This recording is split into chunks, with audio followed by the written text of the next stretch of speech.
And big news today, Lachlan Galvin is heading for the exit at the West Tigers. He is allowed to negotiate with rival clubs and has been told that he will not be there beyond this season. I think June 30, I'm hearing. What's the latest? Yeah, that could move as early as this weekend. It looks like Lachie Galvin potentially has played his last game for the West Tigers. Look, it's been an ongoing saga for the last couple of months. Looks like we're going to get closer to a resolution. There's still a few things that need to play out, including the transfer fee, including that legal matter that's going on at the moment between the Galvin camp and the West Tigers. If they get all these things sorted, Lachie Galvin has played his last game at the Tigers. Talk us through the transfer fee and also the legal battle. Has that been scrapped? Not yet.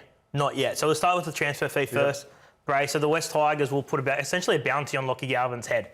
And what that value is going to be, we're not sure. That's what they're talking about at the moment.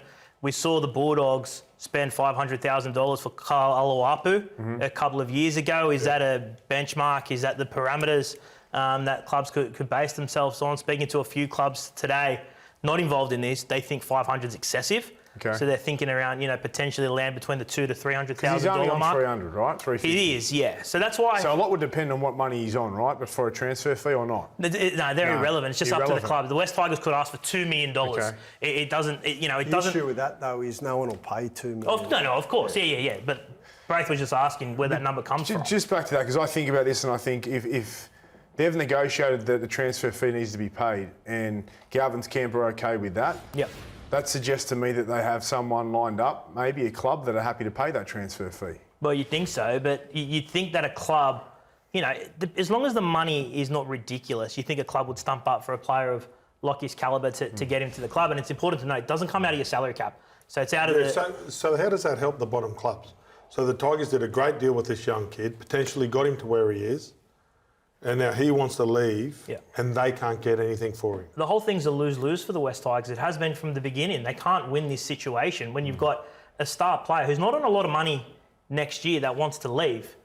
You can't win. I've heard the transfer fee will in all likelihood land around $150,000, which when you consider that he's on 300, that seems about the right number. But I think what's hard to wrap your head around, and to Gordon's point, is the West Tigers, for all the tough talk, we saw the statement released on April the 14th, we won't be budging. Richo's spoken about the crocodile roll. He delivered the Winston Churchill style of speech that we won't be rolling over and releasing this kid under any circumstances. They said, Richo said he'd be seeing out the contract. Here it is here. This is the club statement. Do you want to go through this, Hoops, for us?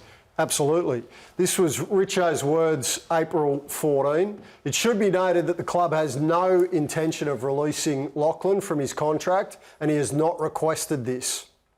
Then Wednesday, April 23, Lachlan Galvin is a great person. He's a junior. He's come through the club. He's going to be with us for the next 18 months. The bottom line from the club's point of view is he is here for the next 18 months.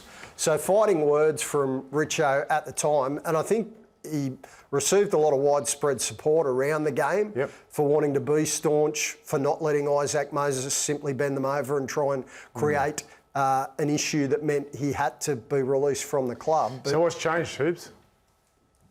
Well, clearly the legal issue has been simmering in the background the entire time, and the Tigers have realised they're on a hiding to nothing, and that has become untenable. But it's hard to stomach, Braith, given how staunch they were and how strong it appeared they were going to be, and the support that they got from a lot of other rival clubs about being prepared to make a statement, and yet now all of a sudden it shifts. Does this mean that Lachlan Galvin's manager has won?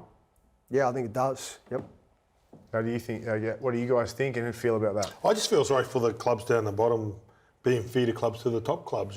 Like they did a great deal. When can a club, as I can repeat myself again, go and do a great deal? The kid was there. He was happy to sign the deal. And the manager signed him to the deal. But then the manager goes, well, the deal's not good enough. But can they do a great deal? Well, that was a good deal for the Tigers. He was an unknown kid. If it was, they did offer him a massive extension and upgrade for next season, right? So if he were to stay at the club, he would have got a better deal. He would have got a better deal, right? Gordy, I'm with you. Clubs can't do a good long-term deal. They might be able to get 12 months out of a good deal, but they can never do a good long-term deal anymore the way the parameters of the rules are at the moment. But the frustrating thing is there was a lot of powerful people in the game who thought good on the Tigers. They have Absolutely. actually shown some stones here, and they are going to fight for a contract and fight for what they believe in. And Lachlan's a local junior who's come through their system. They allowed him to debut at age 18 years of age. He wouldn't have got that opportunity at any other club. But because of the pressure and the agitation and the manipulation, they've been forced into this scenario again. Listen, I'm with the Tigers. I think well done. I don't have an issue with what they've done. I don't think they've lost. I think they could prove to have won at the end of all this. I mean, I think it's been handled. So you think it's poorly. good to get rid of Galvin? Get rid of him. You know, at the end of the day, this team, this club is bigger than one player. You know, look at the turnaround. Look at what Benji was doing. Look at the players in their side that were thriving. You got Luai and the likes. All their players have got better. Yeah, they've lost the last 2 weeks. You got to say that that's got a lot to do with what's happened here and this huge distraction. Now, this come from nowhere. This was a curveball from him and his management and their team, which really unsettled and derailed a club that was on the rise. Do you want that in your club? Do you want that a part of your team? You don't Do you want it want in to your play dressing next to that guy? room. No. You know what? See you later.